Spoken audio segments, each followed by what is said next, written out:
you know, with each artist, it's a little bit different. But with Thomas Hart Benton, the top living academic on Benton, and he has written the books, and he's coming out, he just came out with a new one, is Henry Adams.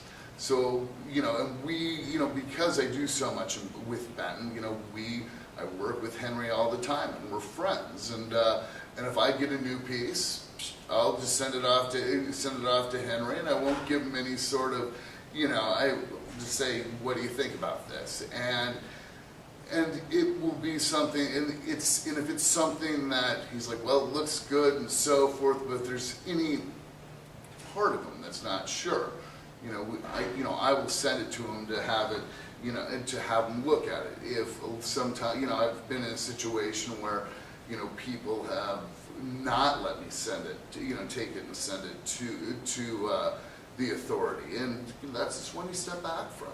I mean, because it's bottom line, you know, I'll just put it out there and say, yes, this is something I'd like to represent, or this is something that I would like to buy, but yet you need to follow the steps, and you need to make sure.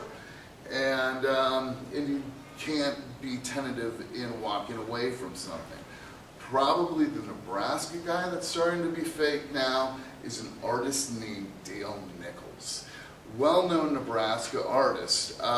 Years ago, if someone bought, I know when Miller and Payne shut down, they had a couple of Dale Nichols paintings, which they had this art auction when they were shutting everything down. And I think the paintings sold for something like, you know, they're big paintings. I think the paintings sold for something like $3,000 a piece. You know, those paintings are now worth about, and this was back, when did Miller and Payne close down? 80, like, you know, this is 20, 25 years ago. And, but anyway, he has, you know, he died in the mid-90s, and over the past 10 years, his prices have gone through the roof. I mean, that painting that sold for $3,000 at Miller and Payne is now worth about $90,000, and that's it. But when an artist reaches that level, that's when you start to get, you know, fakes and so forth. You know, I had a questionable Nichols painting, which actually ended up, one of my clients ended up getting it not through me and ended up bringing it into me so I could look at it and wanted me to do an appraisal on it and so forth. And, you know, and still, it's still one of those paintings, you know, I sent it to my conservator to have it conserved for him and so forth. He looked at it, just certain things didn't match up as far as the paint and all of this, but I didn't sell it, and I informed the client of everything, but it was something that, you know, it's a painting that probably should have been, you know, $60,000, which the guy purchased for like $18,000.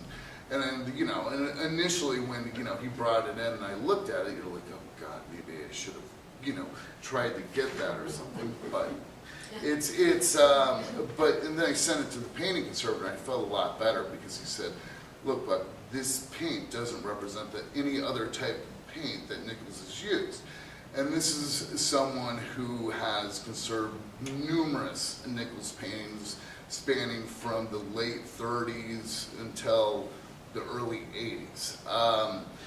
And so in something like, you know, if something is questionable, if I'm not 100% sure on something, just walk away. And I just, because there's more out there, and you don't want anything ever to come back on you. And as the expert, you need to be very careful with that. You know, and then there's the whole eBay thing, which, you know, it is what it is. If you buy art on eBay, you get what you pay for it. And, you know, and it can be very deceptive. Like these lithographs. Like I remember once from eBay, I bought these two lithographs, which were described as how like the original lithographs, you know, should be, and I think I paid like $40 for two of them, and you know, and once again, if it's too good to be true, and you know, these things probably would have been worth a couple of thousand a piece. You know, I get them, they're these little reproductions of the lithographs, and I'm like, you know, You know, because if you kind of go against your golden rule, and if anyone's interested in those, I think I still have one. One of the galleries have come on it. But then again, that's something that's where it is. I wouldn't sell those to one of my clients. Although now that I'm thinking of it, maybe I should do it for like a donation for something, because just to kind of get them out of the drawer. Let's see. It's and basically, yeah, and it's the same sort of thing. You get a lot of these people that, it is surprising how many Van Goghs are in Lincoln and Omaha, Nebraska. And, I will have, and as an appraiser, I will have people come in all the time, and whatever it is with Van Gogh, I don't know. See, it signed it with a V and something, and there's every explanation of why this is a Van Gogh. And, basically what I say to the people is, I am not an expert on Vincent Van Gogh's artwork. There are experts on Vincent Van Gogh's artwork. We can send it to the people in Amsterdam at the Vincent Van Gogh Museum. We can do this, we can do that. Ultimately, what you're looking at doing is paying maybe a couple of $1,000s to have someone tell you that it is not a Van Gogh, because they are not going to greenlight it as a Van Gogh if you bought it at such and such's yard sale and all of this.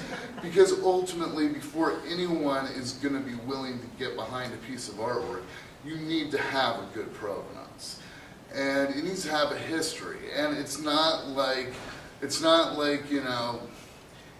if your parents were purchased Vincent Van Gogh, a Vincent Van Gogh painting, it wouldn't be in their attic stuck away. They would probably say, "Oh, kids, by the way, before I die, we have this Vincent Van Gogh painting." And, it's just sort of, a lot of it is commonsensical, if that's actually a word. It's just, you just have to be very careful, because the art market's very dicey.